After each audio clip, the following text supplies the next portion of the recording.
नमस्कार दोस्तों, स्वागत है आप सभी का आज की इस वीडियो में। आज हम जानेंगे पास्ट इंडेफिनिट टेंस के एक्टिव सेंटेंस को पैसिव वॉइस में कैसे बदलते हैं। हो सकता है आप एक्टिव पैसिव बनाना पहले से ही जानते हो, लेकिन फिर भी आज का ये वीडियो आपके लिए काफ़ी महत्वपूर्ण है। आज का ये वीडियो आपके जो एक्टिव से पैसिव बनाने का जो नॉलेज है उसको और ज़्यादा इम्प्रूव करेगा, उसे बूस्ट करेगा। तो वीडियो को प्लीज़ स्किप मत कीजिए और पूरा देखिए। तो बिना किसी देरी के आइए समझते हैं। पास्ट इंडेफिनिट टेंस के अफर्मेटिव सेंटेंस की पहचान है कि इसमें एचवी लगकर नहीं आती है और वर्ब की सेकंड फॉर्म लगी हुई होती है। जैसे यहाँ पर वाक्य है ही रोट ए बुक, उसने एक पुस्तक लिखी। तो यहाँ पर आप देखेंगे क्रिया रोट है और उससे पहले कोई एचवी यहाँ पर नहीं लगी हुई है और ये रोट राइट की सेकंड फॉर्म है। तो आप इससे तुरंत समझ जाएंगे कि वर्ब की सेकंड फॉर्म लगी है, कोई एचवी नहीं लगी है। तो हमारा ये पास्ट इंडेफिनिट टेंस का एक्टिव सेंटेंस है। इसको पैसिव में कैसे बदलेंगे?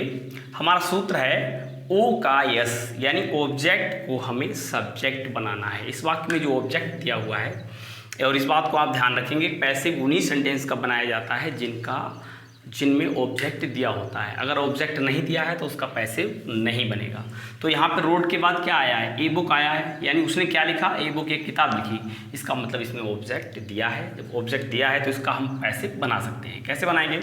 सबसे पहले जो ऑब्जेक्ट दिया है उसको ले आना है हमें सब्जेक्ट की जगह पर, और इस सब्जेक्ट को पहुंचा देना है इस ऑब्जेक्ट की जगह पर, और कुछ नहीं है इसमें। यानी ऑब्जेक्ट को सब्जेक्ट बनाना है। तो ऑब्जेक्ट है ए बुक, तो वही ए बुक हम इसको क्या करेंगे? सब्जेक्ट बना देंगे। उसके बाद एचवी, जब पास्ट इंडेफिनिट टेंस का पैसिव बनाया जाता है तो एचवी इसके अगले टेंस, यानी पास्ट इंडेफिनिट का अगला टेंस कौन सा होता है? पास्ट कंटिन्यूअस होता है।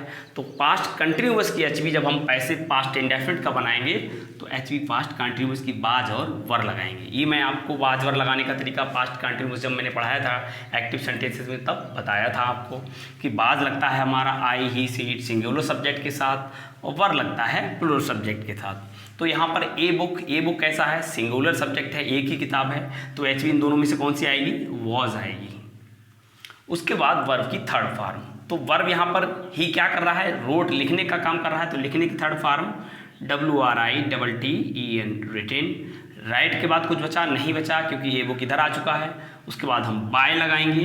उसके बाद सब्जेक्ट का ऑब्जेक्ट बना देंगे। यहाँ पर लिखा है एस का ओ, यानी सब्जेक्ट का ऑब्जेक्ट। तो सब्जेक्ट यहाँ पर लिखने का काम कौन कर रहा था? ही कर रहा था। तो ही हमारा सब्जेक्ट है। इसको जब ऑब्जेक्ट में ले जाएंगे, तो ही को जब ऑब्जेक्ट में ले जाएंगे तो इसको हम हिम में बदल देंगे। ये टेबल लिखी हुई है, इसको देखकर आप समझ सकते हैं कि हिम को अगर ऑब्जेक्ट से सब्जेक्ट में लाना है तो ही में बदल जाएगा, और ही जब ऑब्जेक्ट में जाएगा तो वो हिम में बदल जाएगा। हमारा वाक्य बनकर तैयार हो गया। A book was written by him, एक किताब उसके द्वारा लिखी गई। कितना सरल है, बहुत ही ईजी है। बस आपको ये ध्यान रखना है कि इधर से जो हम ऑब्जेक्ट उठाकर लाए हैं, अगर वो सिंगुलर है तो हमें बाज लगाना है, अगर वो प्लूरल है तो हमें वर लगाना है। बाकी सेम सब चीज़ वही रहती है। पहले सब्जेक्ट ही था, अब ए बुक हो गया।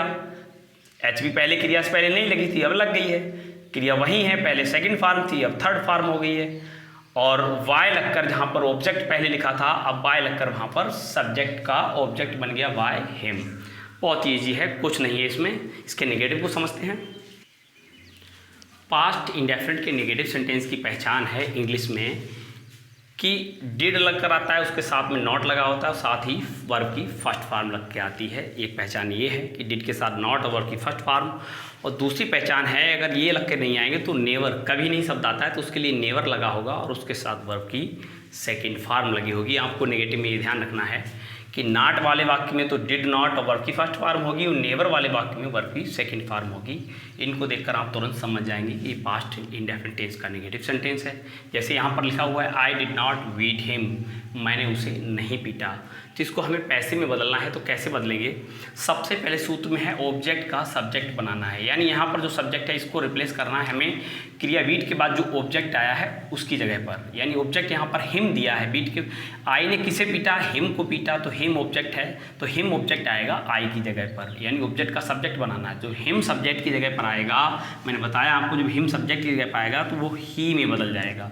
तो ही हमारा सब्जेक्ट हो गया। कहाँ से आया ये हिम ही जब सब्जेक्ट में हम इसको लाए तो इसको हमने ही में बदल दिया। उसके बाद ही हमारा सिंगुलर सब्जेक्ट है, तो हमारी एचवी क्या आएगी? वॉज आएगी। उसके बाद नॉट लगाना है हमें नहीं के लिए, यानी सब चीज़ वहीं पर है, आप समझ लीजिए। पहले सब्जेक्ट आई था, अब ही हो गया। पहले HV डिड थी, अब बाज हो गई। नाट अपनी जगह पर है, क्रिया अपनी जगह पर है, बस फॉर्म बदल गई। अब यहाँ पर फर्स्ट फॉर्म लगी है, अब यहाँ पर आपने थर्ड कर दी है, यानी वीट की V10 हो गया। उसके बाद क्रिया के बाद कुछ बचा नहीं बचा, क्योंकि हिम तो इधर ही में बदल गया। तो आप क्या करेंगे, वाई लगाएंगे, वाई आपने लगा दिया। और जो यहाँ पर सब्जेक्ट दिया था आई, उस सब्जेक्ट का हमें ऑब्जेक्ट बना देना है। तो सब्जेक्ट हमारा आई है, आई किस में बदल जाएगा, मी में बदल जाएगा। उसके बाद आप फुल स्टॉप लगा देंगे, आपका वाक्य बन गया he was not beaten by me, उसे मेरे द्वारा नहीं पीटा गया। कितना सिंपल है, बहुत ही ईजी और सरल है। और पहचान आप देखिए, यहाँ पर डिड लगा है, नॉट लगा है, वर्ब की फर्स्ट फॉर्म लगा है, तुरंत समझ जाएंगे कि पास्ट इंडेफिनिट टेंस का वाक्य है, नेगेटिव सेंटेंस है। यानी कुछ नहीं है, ये बहुत हलवा है। इन सूत्र के माध्यम से कोई भी अगर पास्ट इंडेफिनिट का, जो भी मैंने पहले आपको समझाया, अफर्मेटिव सेंटेंस और ये नेगेटिव सेंटेंस कोई भी आ जाए, उसकी आप एकदम धज्जियाँ उड़ा देंगे मक्खन की तरह। बिल्कुल इसमें कोई समझने वाली कोई बात ही नहीं है, बस आपको इस सूत्र को फॉलो करते जाना, वाक्य अपने आप बन जाएगा। आई होप ये आपको समझ में आ गए होंगे।